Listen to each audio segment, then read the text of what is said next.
Ang mga bata ay mahal ng Diyos.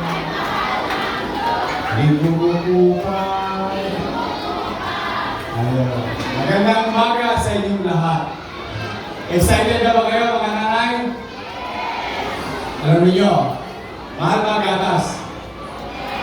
Mahal. Kaya kung bakit kuminsan, mas nauuna natin bilhin ang mga bagay o pagkain na makabusog sa tiyan ng ating mga supling dala ng hirap ng buhay.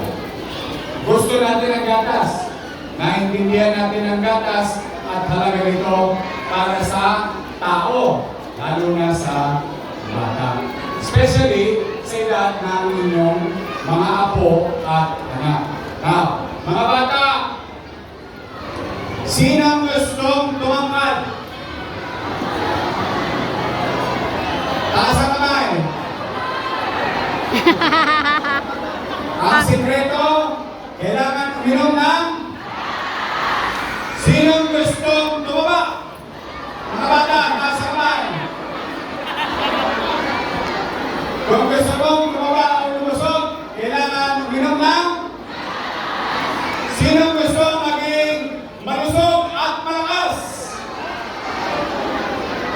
Gusto mo maging malusog at malakas, kailangan mo uminom ng